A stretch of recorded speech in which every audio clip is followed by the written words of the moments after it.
విరపమని చెప్పాను, అవునా? అవును. ఇప్పుడు ఒక స్టిక్ విరపటం చాలా ఈజీ అయిందా మీకు? ఇగో ఒక స్టిక్ని విరపటం చాలా ఈజీ కదా, చాలా ఈజీ. అట్లా ఇరిపి తీసేయచ్చు. అదే అన్నీ కలిసి ఉన్నాయి అనుకో, ఇట్లా అన్నీ కలిసి ఉన్నాయి అనుకో, అన్నీ కలిసి ఉన్న దాన్ని ఇరపగలవా? నేను ఇరపలేను బాబు, ఇరపగలరా? ఎవరు ఇరపలేము, అన్నీ కలిసి ఉన్న దాన్ని.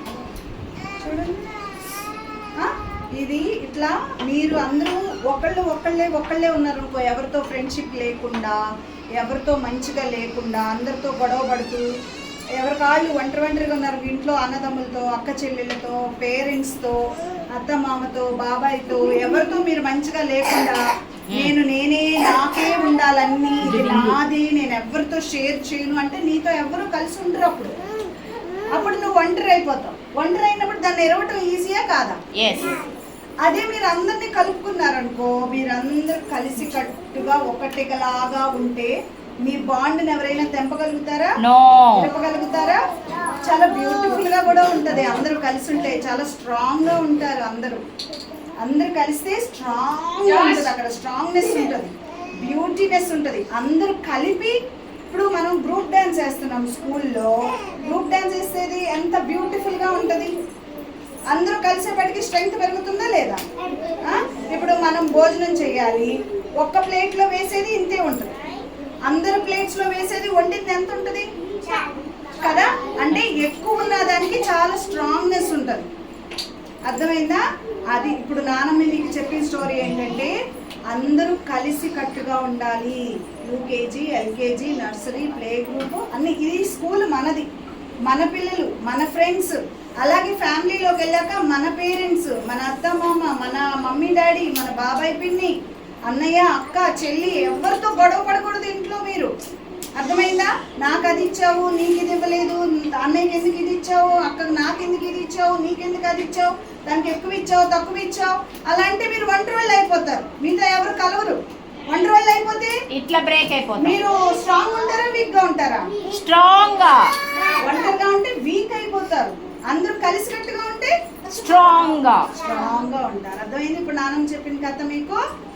నెక్స్ట్ ఏం చెప్పారు? ఇప్పుడు టాయ్స్ తెచ్చుకున్నారు. మీరు ఇప్పుడు ఇంట్లో టాయ్స్ ఆడుకుంటారు కదా, మీకు టాయ్స్ ఎక్కడి నుంచి వస్తున్నాయి? మమ్మీ వాళ్ళు పైసలు తీసుకెళ్ళి షాప్కి వెళ్ళి ఆ డబ్బులు పెట్టి ఆ వస్తువులు కొనుక్కొస్తే వాటితో మీరు ఇప్పుడు ఆడుకుంటున్నారు. కానీ నానమ్మ గారు వాళ్ళ టైంలో చక్కగా కొబ్బరి చెట్టు దగ్గరికి వెళ్ళి ఆకు కోసుకోవటం, ఇంకొక దగ్గరికి వెళ్ళి ఇంకొక ఆకులు, పుల్లలు అన్నీ తెచ్చుకొని కూర్చొని మీరు ఆర్ట్ అండ్ క్రాఫ్ట్ చేస్తారే, ఆర్ట్ అండ్ క్రాఫ్ట్ క్లాస్లో చేస్తారే, వీళ్ళు కూర్చొని క్రియేటివ్గా థింక్ చేసి చేస్తారు ఈ బొమ్మలు. నేను అందుకని మీకు ఆర్ట్ అండ్ క్రాఫ్ట్ క్లాస్ పెట్టిందే అందుకు. నేను మీకు అర్థమైందా? టీచర్స్ చేయడానికి కాదు, మీరు క్రియేటివ్గా థింక్ చేయాలి. క్రియేటివ్నెస్ మన బ్రెయిన్లో వస్తే మీరు పెద్ద బిజినెస్లు చేస్తారు. చాలా మందిని మీరు పెద్ద లీడర్స్ అవుతారు. మీరు పెద్ద గ్రూప్స్ మీరు లీడ్ చేస్తారు.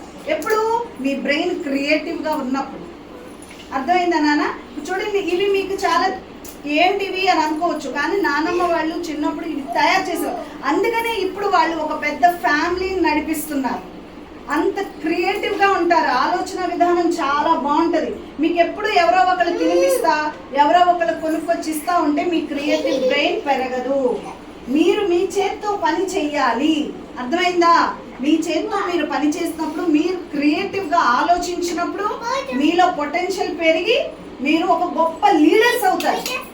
ఫ్యామిలీకి లీడర్ అవుతారు, సొసైటీకి లీడర్ అవుతారు, మీరున్న గ్రూప్స్కి లీడర్స్ అవుతారు, మీ కంపెనీస్కి లీడర్స్ అవుతారు. మీరు ఎక్కడున్నా మీరే లీడ్ చేస్తారు అందరినీ.